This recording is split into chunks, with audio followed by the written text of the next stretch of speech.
মুসা আলাইহিস সালামের পায়ে একবার একটা লাল পোকা কামড় দিয়েছে, লাল পিঁপড়া। তো উনি রেগে মেগে পাশি দেখে লাল পিঁপড়ার বাসা, পা দিয়ে ডলে মুছে সবগুলো পিঁপড়া মেরে ফেলছে।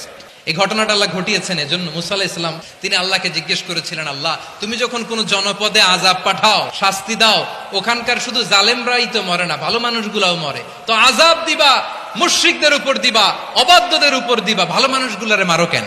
আল্লাহ বললেন, মুসা তোমার যে কামড় দিছিল পায়ের মধ্যে পিঁপড়া, কয়টা পিঁপড়া? একটা পিঁপড়া, তো সবগুলারে মারলা কেন? রেগে মেগে পুরো পিঁপড়ার বাসা ভেঙে মেসাকার করলা কেন? এই মুসা, আমি যখন অ্যাকশনে যাই, আমি যখন শাস্তি দেই, তখন এত বাস বিচার করা হয় না, বাস বিচার করা যায় না। যখন অ্যাকশনে যাওয়া হয় ওইটা ডাইরেক্ট অ্যাকশন হয়ে যায়। চিল্লায় বলো ঠিক কি না? রব্বুল আলামিন বলেন, ওয়াত্তাকু ফিতনাতাল লা তুসিবান্নাল্লাযীনা যালামু মিনকুম খাসসা। ও আমার গোলামেরা, ওই আযাবকে ভয় করো যে আযাব যখন আমি জমিনের বুকে পাঠাই শুধু জালেমদেরকেই মারি না, আলেমদেরকেও মারি।